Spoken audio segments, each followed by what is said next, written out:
think that it's outrageous. I think it's a fucking crime if this guy doesn't get put into the Hall of Fame next year. Now, I look at the president with Roberto Alomar, where he was sort of penalized 1 year for the spitting incident. He wasn't voted in with his first year eligibility. Then eventually he was voted in. Okay, so if it is the case that baseball is penalizing him, talking about Barry Bonds, for alleged steroid use, then okay. But if this guy doesn't get voted in eventually into the Hall of Fame, then the Hall of Fame for Major League Baseball, to me, is a fucking joke and a disgrace. I get so tired of hearing weak arguments as to why certain players aren't being allowed into the Hall of Fame. Because of steroid use, because of suspected steroid use, because of what Jose Canseco, who is not, it's funny to me. Okay, Jose Canseco, to me, he comes off to me as a rat because he broke certain rules for personal profit, if you ask me. You know what I mean? You don't see Shaq going around writing books, putting out other people's personal lives.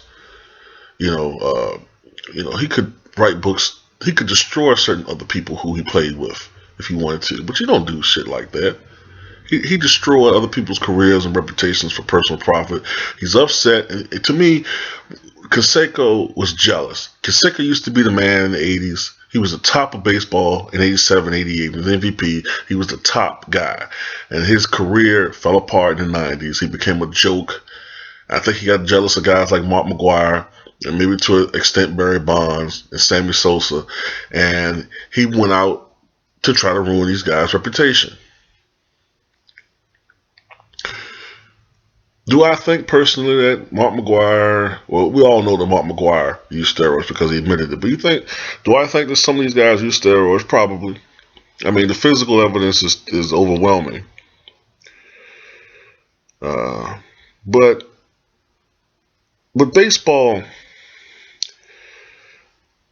look, I don't look at it the same way I would with Lance Armstrong or Manny Pacquiao or whomever might be using steroids. That's different. It's a physical.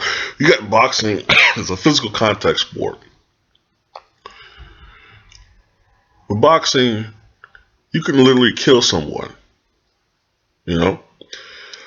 With Lance Armstrong, who seems to not be getting as much. It's not the hate that Bonds gets, and I'm not going to go there, but I have my suspicions as to why it's not as intense a hate, because Lance Armstrong's career has been pretty much shown to be a complete fraud. Well, if you got something like his career where it has to deal with cycling, with endurance, stamina, steroids is completely an edge in that sport.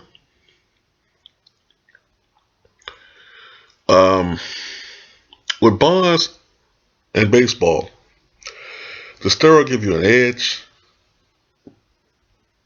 Perhaps as far as withstanding the rigors of a season. Perhaps as far as maybe even it has a placebo effect. Maybe it does give these guys a little bit of confidence. But you got these guys who might be 31, 32 years old, like McGwire. Body has just completely betrayed him, and this guy's worrying about having a job next year. Or these guys trying to keep their starting jobs from the younger, hungrier players. I don't know. But on this video, though, I'm kind of ranting a little bit, but I'm just so upset at the hypocrisy of people in Major League Baseball. Are you trying to tell me Major League Baseball did not know during the 1980s and definitely 1990s that these guys weren't any people who weren't juicing? I mean, come on, man. Like, I think In 1992, Fred McGriff led, I think it was the National League in home runs with 35. Um, then the very next year, all of a sudden we started seeing this explosion of home runs. I think both leaders hit 46. Then 1994, you had that crazy fucking year where if it wasn't for the strike, I think both guys in both leagues could have flirted with Maris's record. And there's another point I want to get into is that the strike severely, for you younger guys out there, the strike destroyed baseball. All right? It destroyed baseball. August 12th, 1994, if I remember correctly, it was the date of the strike. That destroyed baseball's fan base. And I'm going to tell you what Mike Soul, thinks. Okay, I'm not an expert, but I've observed a lot of things over the last 20 years. Baseball took a huge hit when it came back in 95. And they lost a shitload of fans. A shitload of casual fans they used to have. And some of the passionate fans. And Cal Ripken kind of brought a little bit of a resurgence a little bit. But Mark McGwire and Sammy Sosa saved baseball. They saved baseball. They brought back most of those passionate fans, and they brought a shitload of casual fans to the game. A shitload of casual fans, and I was one of them. I could not stand baseball when I was a kid, but just these guys having this personal duel, it really brought back baseball. The home run era brought back baseball. And you're trying to tell me the league didn't know that something was going on? The league didn't know that these guys were putting on 20 pounds of muscle in 15, 16 months? The league didn't know. Notice that you had guys like Greg Vaughn hitting 50 homers. You had seasons where like 6 or 7 guys were hitting 50 home runs. I mean, something wasn't weird about that. Of course the league knew. The league looked the other way when it was cashing those checks and getting rich and fat. And then when public pressure got on these guys, then all of a sudden they want to play the moral role and say, oh, we didn't know this. Well, this is an outrage and all that. It took Congress to get Major League Baseball to act. And I think that Major League Baseball shitted on Barry Bonds. They used him his final year, 2007, with the Giants, and they kept advertising. Watch Barry Bonds on his pursuit of Hank Aaron's career home run record.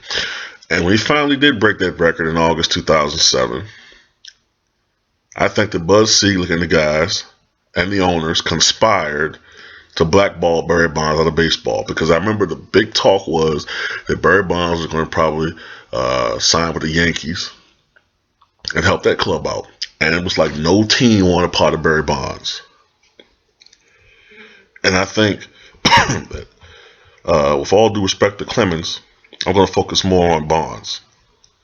It's ridiculous that Barry Bonds is not in the Hall of Fame. I mean, look at his numbers. Obviously, he's the all-time home run king. 762 home runs. He's the all-time walk king and the all-time intentional walk king. This is a guy who was once walked with the bases loaded. They'd rather take that one run than risk him hitting a grand slam. There was that much fear. He elicits so much fear from the opposition, something the likes I had never seen. 3rd all-time in runs scored, 3rd all-time in wins above replacement, 6th all-time in on-base percentage, 6th all-time in slugging percentage, 4th all-time in on-base plus slugging, 2nd all-time in extra base hits, 4th all-time in total bases, 4th all-time in RBI, 2nd all-time in total times on base. And he's a single-season record holder for home runs and walks. As a matter of fact, he holds the top 3 seasons with bases on balls or walks. And the thing that's so mind-boggling about Bonds is that he won 7, not 1, not 2, not 3, not 4, not 5, not 6, but 7 Most Valuable Player awards. And you could make the strong case that he should have won an 8th in 1991 against, I believe the guy was Terry Pendleton with the Braves. He should have won the MVP award over Terry Pendleton. That probably was a lot had to do with personal issues. You know, Bonds was, see, that's another thing that goes against Barry Bonds, is that Bonds was not an easy man to get along with. And he developed a lot of enemies in the media. A lot of them. Oh, also, I forgot to mention that Bonds also had 514 stolen bases and is the only member of the 500 home run, 500 stolen base club. Matter of fact, I think he's the only member of the 400 home runs and 400 stolen bases. The man is, you could make a strong argument. Strong argument.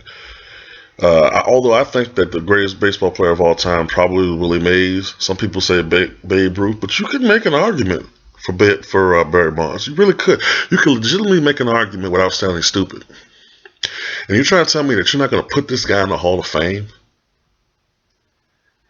Another reason why this guy's on the Hall of Fame, I had alluded to earlier, is because he was not loved by the media. You know, you have a lot of assholes who are journalists, who are egotists, who have votes, and they take that personal vote and have grudges, and they will not vote certain people into the Hall of Fame because he didn't talk to me the way I wanted him to talk to me. He didn't show me the respect I deserved. I remember a guy once saying, when I asked why he didn't vote for Ricky Henderson, well, I'm not a Ricky guy. I'm not a fan of Ricky. What the fuck do you mean not a fan of Ricky? You don't vote for someone because you don't like them. You vote for him because he fucking deserves to be in the Hall of Fame.